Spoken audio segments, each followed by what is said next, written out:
Aujourd'hui, je vous parle d'une femme incroyable, une pionnière de l'aviation, une sportive courageuse, mais aussi une inventrice, une nageuse, une alpiniste, une infirmière de guerre et même une journaliste française, Marie Marvin. Elle a été tout cela à la fois et bien plus encore. Au cours de sa vie, Marie a reçu 34 décorations. Elle est la femme la plus décorée de l'histoire de France et pourtant, elle reste très méconnue de la plupart des Français. Aujourd'hui, place à celle qu'on surnommait la fiancée du danger. La Fabrique Audio présente La Petite Histoire. www.lafabriqueaudio.com. Salut tout le monde, je suis Florent Mounier et je suis ravi de vous accueillir dans cette petite histoire que j'ai écrite et que je vais vous narrer, et c'est Sébastien Gérard qui l'a mixée. Merci à toutes et tous pour l'ensemble de vos messages que vous nous envoyez sur les plateformes d'écoute de podcast. Vous êtes nombreux et nombreux, notamment sur Spotify, mais aussi sur YouTube. Et c'est le cas de Maxime qui nous a fait la demande d'une petite histoire autour de ce personnage célèbre, Marie Marvin. Notre petite histoire du jour nous emmène en France, en Auvergne. Nous sommes dans le Cantal. Ah ouais. Quelle histoire, ça aussi. 1875, c'est l'année de naissance de Marie Marvin, née à Aurillac. Ses parents sont Félix Constant et Élisabeth. Le couple essaye d'avoir des enfants et il y parvient, mais les 3 premiers meurent dans leur petite enfance. Marie, elle est la 4e et il y en aura ensuite un 5e, Eugène. Les années passent et Marie a une belle relation avec ses parents. Ouais, surtout avec son père, qui est un grand sportif. Elle le suit de partout. Et lui, le papa, il aime la faire courir, sa petite Marie. Il aime surtout l'initier à tout type de sport. Enfin, les sports que lui aime bien. Alors, entre nous, ce n'est pas à Eugène qu'il va pouvoir donner le goût du sport parce que ce dernier de la fratrie a une santé plutôt fragile.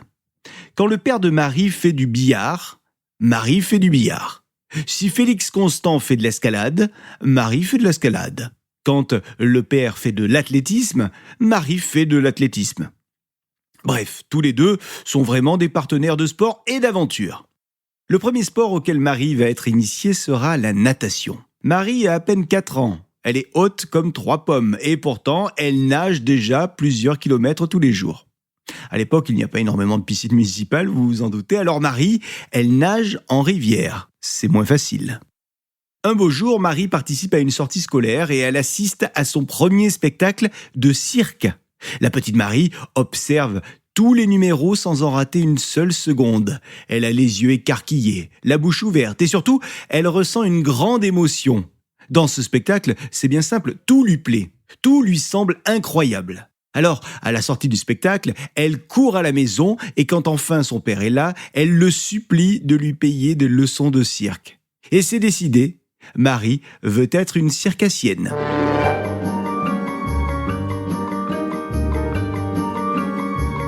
C'est donc ainsi que Marie va commencer une formation de funambule, mais aussi de trapéziste, de jongleuse, puis de cavalière.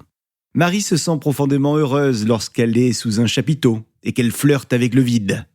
Et ça y est, on peut le dire, Marie, elle a trouvé son chemin.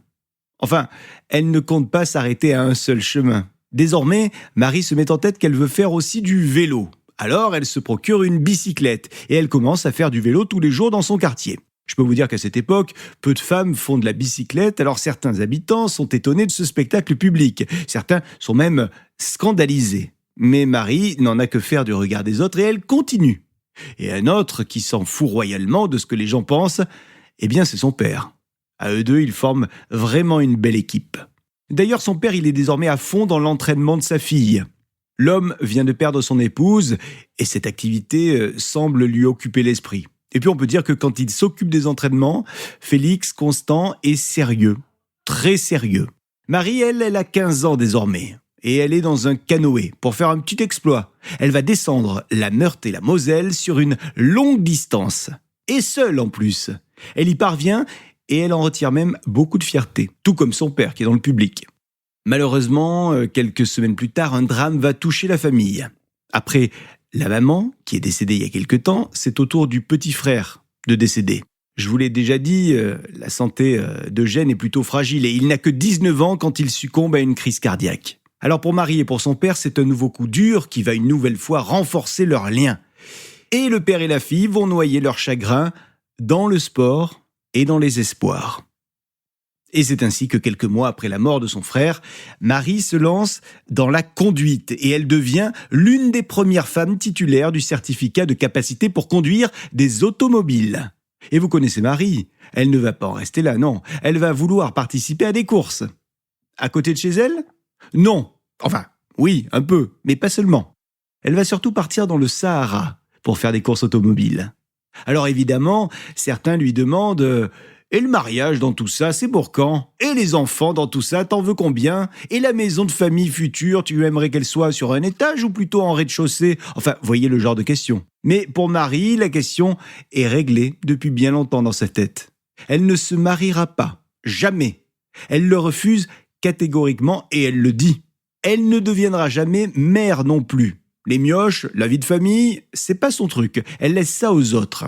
Alors je vous connais, vous allez me dire, pas de mariage ? Ok. Pas d'enfant ? Ok.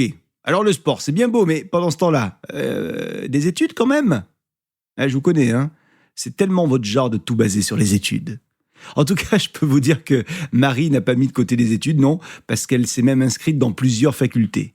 Elle étudie donc la médecine, mais aussi le droit. Elle obtient dans la foulée un diplôme d'infirmière de la Croix-Rouge. Et ce qu'elle aime par-dessus tout, c'est l'apprentissage des langues. Alors elle se met à étudier 5 langues à la fois.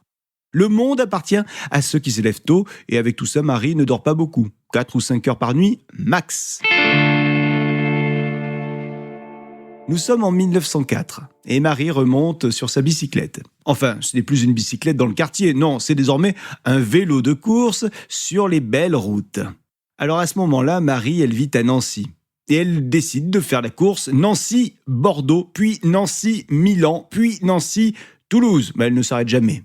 Le seul souci, ce sont quand même les vêtements. Bah oui, parce que pour pédaler, il faut être à l'aise. Mais les femmes ne sont pas autorisées à porter un pantalon. Alors Marie, elle doit adopter la jupe-culotte. Marie va aussi s'intéresser à l'aviation. Ce sentiment de voler lui permet d'imaginer une grande liberté. Alors, elle commence à passer des brevets. Dans le même temps, là nous sommes en 1908, Marie a un autre objectif. Elle veut faire le Tour de France cycliste. Alors, elle dépose sa candidature, mais les organisateurs refusent. Du coup, Marie se remet à la nage.